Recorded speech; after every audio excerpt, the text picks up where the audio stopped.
It's a short speech in a small town by Ching-te, Taiwan's ruling party presidential candidate, and it's become headline news, landing the frontrunner in hot water.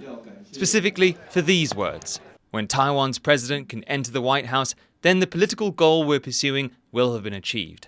That's a statement with big implications for Taiwan's place in the world in relation to China, or the PRC, which claims Taiwan as part of its territory. It means that you've normalized relations with the United States. And from the PRC's perspective, normalization is the same thing as independence or recognizing to China. All of those things are unacceptable to Beijing.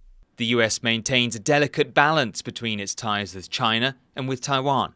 It backs Taiwan against a potential Chinese attack, but it also discourages Taiwan from declaring independence, something Washington has said time and time again. And we said that we oppose any unilateral changes to the status quo from either side. We've also said we do not support Taiwan independence, and that we expect cross-strait differences to be resolved by peaceful means. That's why, according to a report from the Financial Times, US officials contacted Taiwan about the remarks by Lai, who's currently vice president. It's a difficult moment for Lai's campaign ahead of January's election.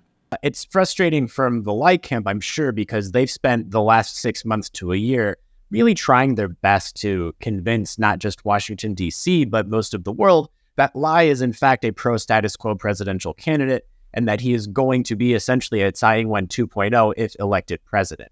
Lai's campaign team and the foreign ministry have repeated a denial by a senior US official in the article that the White House ever contacted Lai. 就如同这个报道本身所说的，美国的资深官员已经否认了他们跟赖副总统团队有任何的关切。 But the report comes at a sensitive time for Taiwan, the US and China as they attempt to defuse tensions over Taiwan and trade. VP Lai's statements complicate that effort a little bit on the White House's part. Lai himself is preparing for a high-profile transit through the US next month. If Washington really did contact Taiwan, he'll be under pressure to show the US he's capable of handling the subtleties of bilateral ties. Huang and Staś Butler for TaiwanPlus.